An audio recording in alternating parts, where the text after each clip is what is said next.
O conceito de interseccionalidade surgiu para mostrar que os preconceitos presentes na sociedade, como os de raça, de gênero, de classe, eles estão interligados, porque uma pessoa só pode sofrer todos esses preconceitos ao mesmo tempo. E essa perspectiva, ela surgiu no feminismo negro, porque embora já existisse um feminismo que visava os direitos das mulheres, estavam focados em um grupo seleto de pessoas, que eram mulheres brancas de classe alta, né?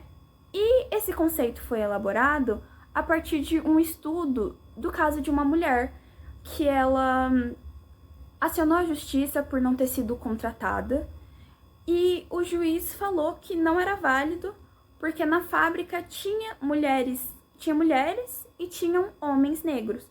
Porém, para ela tinha sido claro que a discriminação com ela foi tanto por ela ser mulher e tanto por ela ser negra e não existir mulheres negras na fábrica.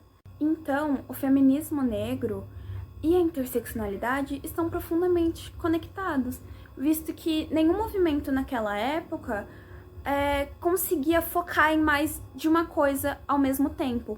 Então, a interseccionalidade ajudou e serviu como ferramenta para enfrentar esses desafios. O feminista, negro e LGBTQIAPN+, está muito ligado com o conceito de identidade política. E eles surgem, no geral, em contextos em que esses grupos são vítimas de algum tipo de opressão da sociedade e precisam se organizar para estabelecer agendas que lutam por um futuro mais igualitário, mais diverso e menos opressivo. O movimento feminista surge no século XIX na Inglaterra, pensando a questão do direito ao voto e da participação política, mas ainda era um movimento muito excludente, no sentido em que era muito pensado para as mulheres das classes altas da sociedade. Hoje em dia existem muitas vertentes do movimento feminista, mas no geral o que é reivindicado é a questão da igualdade, seja no sentido de oportunidades ou igualdade salarial e a luta contra a violência de gênero. O movimento negro no Brasil surge ainda durante a escravidão, quando as populações escravizadas se organizavam para fazer uma resistência contra esse sistema. Um exemplo bem pertinente é a questão dos quilombos, que eram essas comunidades onde pessoas ex-escravizadas podiam viver em liberdade. E mesmo que o movimento negro já tenha conquistado muita coisa, devido aos séculos do processo escravocrata que aconteceu aqui no Brasil, foram produzidas muitas desigualdades que persistem até hoje, então ainda há muito a ser feito e muito a se lutar nesse quesito. Já o movimento LGBTQIAPN+, tem como um marco inicial no Brasil a revolta do Ferros Bar, que era um bar tradicionalmente frequentado por mulheres lésbicas em São Paulo, que depois de um episódio de discriminação por parte dos donos desse bar, elas organizam um ato público, uma manifestação dentro desse estabelecimento, onde elas leem o manifesto contra a repressão e pelos direitos das mulheres lésbicas. E as principais pautas do movimento LGBT atualmente são a garantia dos direitos das pessoas trans, que são a população, a parcela da comunidade mais marginalizada, e a defesa do direito ao casamento igualitário. E a maioria desses direitos já são teoricamente garantidos pela lei, mas são constantemente alvo de projetos de retrocesso de grupos conservadores. Todos esses movimentos sociais são muito importantes para a garantia e ampliação dos direitos de algumas populações historicamente marginalizadas na sociedade. E a contínua afirmação das identidades políticas é muito importante para a ampliação da diversidade e da inclusão. Assim como o Enzo evidenciou anteriormente, os movimentos sociais eles surgiram e são perpetuados ao longo do tempo através da conscientização e da mobilização dos indivíduos que os compõem. Quando eles buscam, por meio dessa mobilização e dessa conscientização, combater as limitações e as amarras estruturadas socialmente e culturalmente que tiram deles a autonomia que eles possuem sobre si mesmos, a agência que eles possuem sobre si mesmos.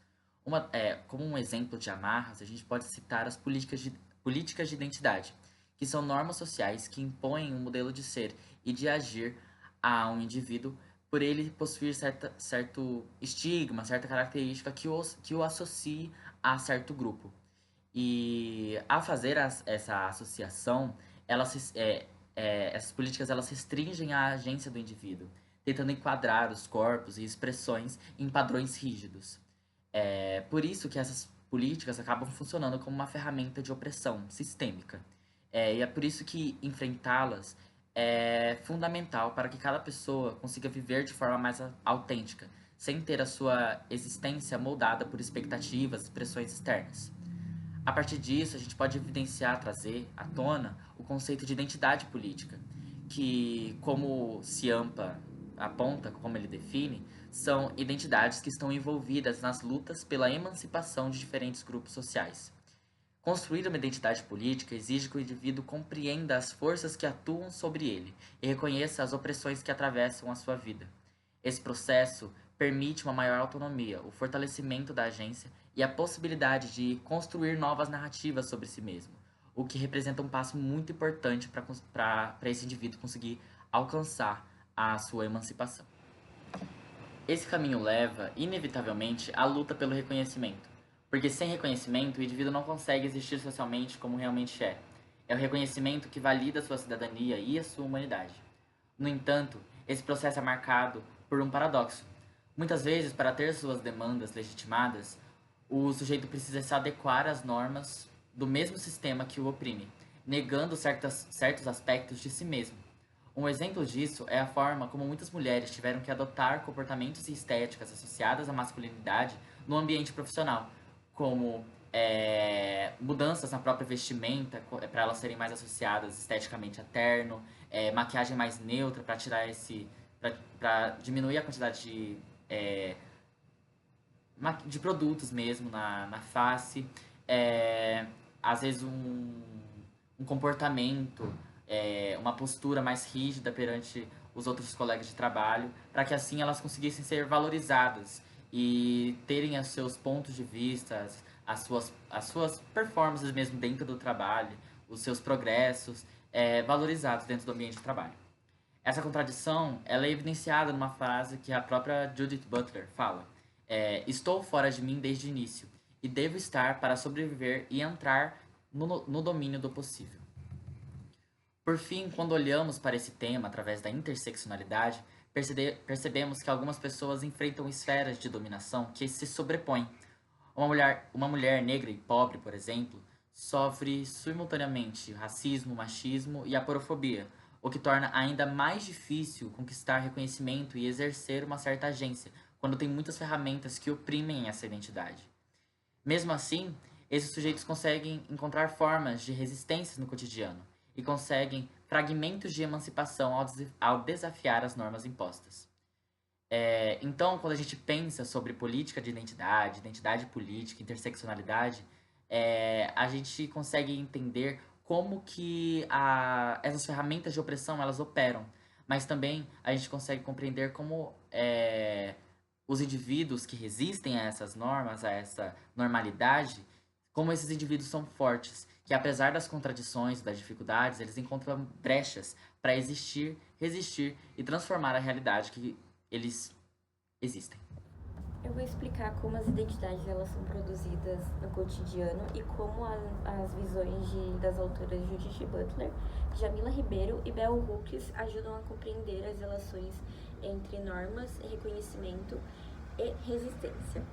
Para começar, a gente pode começar falando que a identidade ela não é uma característica fixa, mas é algo construído diariamente por meio de normas sociais.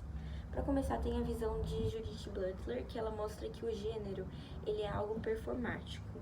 Ele se produz pela repetição de práticas cotidianas como gestos, expectativas e julgamentos que fazem parecer natural aquilo que é apenas cultural.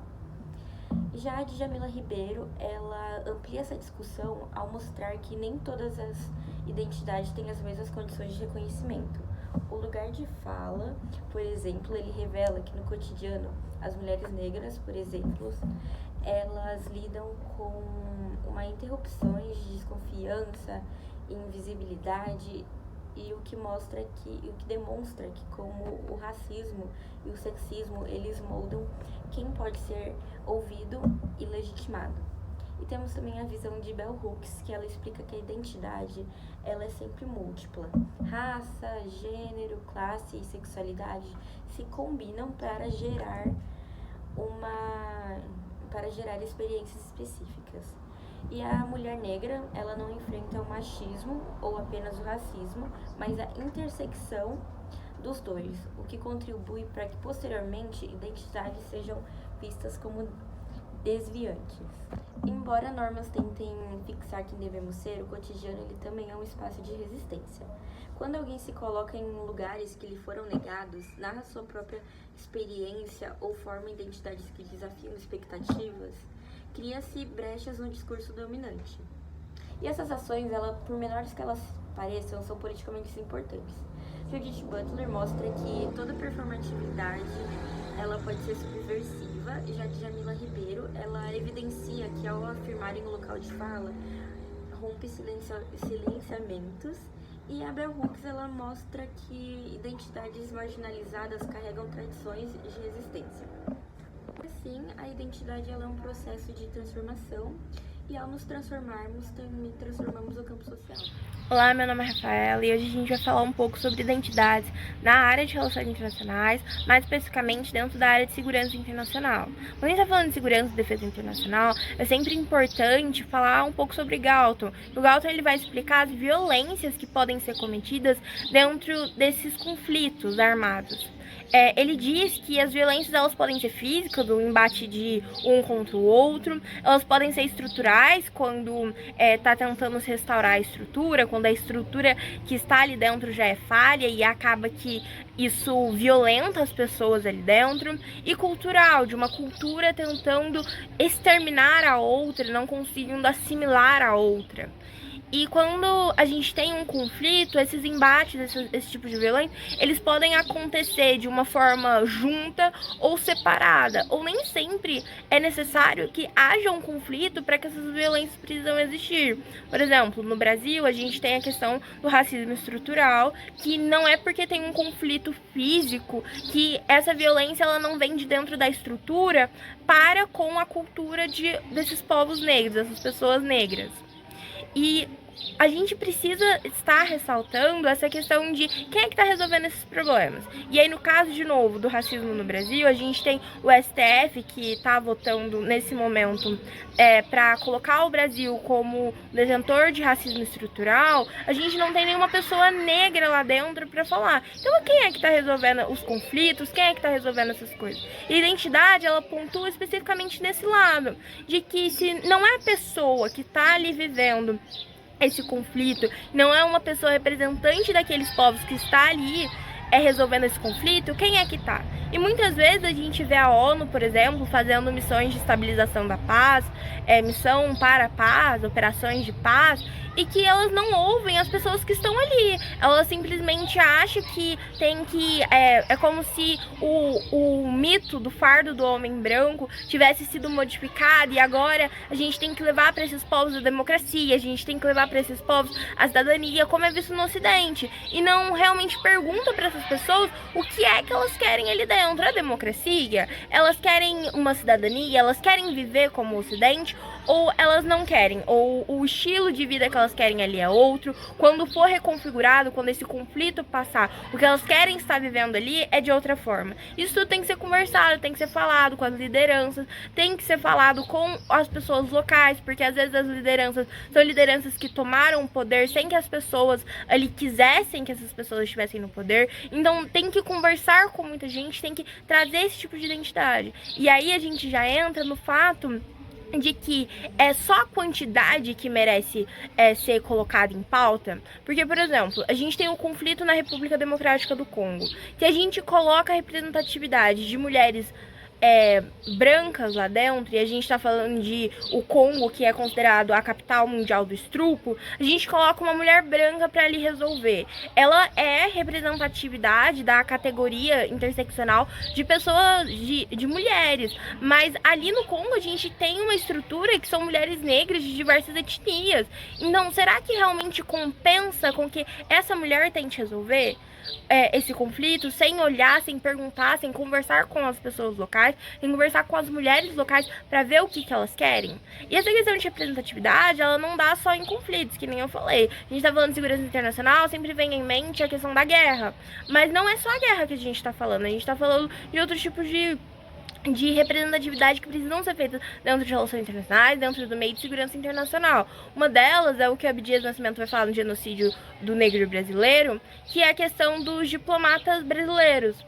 Em 1950, quando ele vai para um seminário do panafricanismo, ele vê que ali dentro tem diplomatas estadunidenses negros, e nos Estados Unidos a gente tinha uma política quase de apartheid, uma política de separatismo mesmo, mas ainda assim ainda havia representatividade de pessoas negras naquele congresso, ainda assim havia pessoas negras ali falando, enquanto no Brasil, que se vendia o mito da democracia racial, de que todos aqui viviam cercados e iguais, e que isso nos unia como um só, não tinha sequer um diplomata negro ali dentro daquele congresso. Inclusive, Abdias Nascimento, né, nesse congresso, ele foi barrado de falar, porque ele estava tentando dizer para aquelas pessoas que o que estava sendo falado ali dessa democracia racial não era verdade, e simplesmente calaram ele, não deixaram com que ele falasse, com que ele denunciasse esse tipo de coisa, em um congresso que estava falando sobre o africanismo. Então, tudo isso são pautas que elas têm que ser faladas, porque não basta só a representatividade de ter uma pessoa lá dentro, se essa pessoa vai ser subordinada de uma pessoa, que ela não tem tanto poder para denunciar práticas de racismo cometidos. Se a gente está falando de empresas, por exemplo, se você junta e coloca todas as mulheres para serem secretárias ou pessoas de mais baixo poder dentro dessa empresa, e elas não tiverem condição de denunciar assédio, ou que você crie um quilombo dentro da sua empresa, pessoas negras trabalhando ali juntas, mas nenhuma dessas pessoas tem poder suficiente para denunciar uma causa de racismo. Tudo isso está dentro de relações internacionais, muitas dessas causas estão dentro de segurança internacional, porque a gente está falando de algo que, mesmo que seja local, mesmo que seja numa empresa, mesmo que seja em algo pequeno, que se reverbera perante o mundo. A gente olha um estudo de caso de um determinado local, mas a gente sabe que aquilo não é específico dali, que ele se continua a ser colocado em outros diversos locais. Então tudo isso precisa ser muito bem trabalhado para que não fique só questão quantitativa, para que a gente tenha representatividade não só quantitativa, mas também de mentes, porque a gente pode ter pessoas que têm as mesmas interseccionalidades, mas que pensam de maneiras totalmente diferentes uma da outra, porque a gente também está falando de vivência quando a gente fala de identidade. Não é só eu carrego a bandeira e isso basta para que eu represente algo. Não só isso, as pessoas elas têm mentes diferentes, isso faz com que elas pensem diferente, e que isso tem que ser ouvido, tem que ser conversado. Enquanto um Estado democrático, enquanto uma comunidade, tudo isso tem que ser feito. E a ONU, ela propõe esse tipo de anarquia, de que o mundo seja uma comunidade. Então, por que a gente tem, por exemplo, os membros permanentes da ONU, que são pessoas do norte global? Por que não tem uma pessoa sequer do sul global ali dentro e sendo membros permanentes? Por que são só membros rotativos, que podem ser ouvidos ou não ouvidos a cada 2 anos? Então, tudo isso tem que ser muito bem pontuado e falado sobre esse tipo de coisa. É identidade, a gente tá falando de hierarquia, a gente tá falando de um mundo diverso, mas quando a gente olha pra ONU, a gente vê pessoas de minoria étnica, que são as pessoas brancas, dominando a diplomacia ali dentro, enquanto a gente tem a maioria de pessoas asiáticas, de pessoas negras, de pessoas indígenas, que nem sequer conseguem falar e dar o seu posicionamento, seja pela questão climática, que a gente viu na COP recentemente, que não deixaram os indígenas brasileiros falar, e até teve protesto contra isso. Eles estavam na casa dos indígenas e não estavam deixando os indígenas se posicionarem. Eles que cuidaram tanto tempo da Amazônia não conseguiam falar sobre como cuidar da Amazônia, enquanto havia imensas empresas que estavam ali com muito mais poder falando sobre como proteger a Amazônia, Amazônia e a proteção sendo vamos destruir tudo. Então, tudo isso tem que ser muito bem pontuado. Eu acho que era isso tudo que eu queria dizer. Agora a Ana Sofia ela vai falar um pouco sobre a Agenda Mulheres, Paz e Segurança, que é uma agenda da ONU, e que ela vai tratar um pouco mais de assuntos pontuais e específicos dentro da ONU na questão de identidades. Olá, boa tarde, meu nome é Ana e eu vou falar sobre a Resolução 1325. A Agenda Mulheres, Paz e Segurança surge com a Resolução, como foi dito, 1325, resultado da mobilização de movimentos feministas e da necessidade de reconhecer o papel central das mulheres em contextos de guerra e reconstrução, tendo como propósito ampliar sua participação, proteção e voz em processos de paz. Essa resolução apresenta uma mudança de paradigma a romper com a lógica tradicional da segurança internacional, que historicamente excluía as mulheres das tomadas de decisão, e ao afirmar que elas não são apenas vítimas, mas agentes ativas na prevenção e resolução de conflitos. No entanto, a implementação dos planos de ação nacional enfrenta desafios significativos, como falta de recurso, pouca articulação institucional e baixa inclusão das mulheres diretamente afetadas. Além disso, a 1325 possui limitações estruturais importantes, já que não é obrigatória, depende da vontade política dos estados e carece de mecanismos robustos de monitoramento. Por isso, surgem críticas recorrentes, que apontam para a superficialidade das ações adotadas, para a verticalidade das decisões tomadas longe das mulheres de base e para a circularidade, quando os mesmos problemas se repetem sem que ocorram mudanças estruturais reais.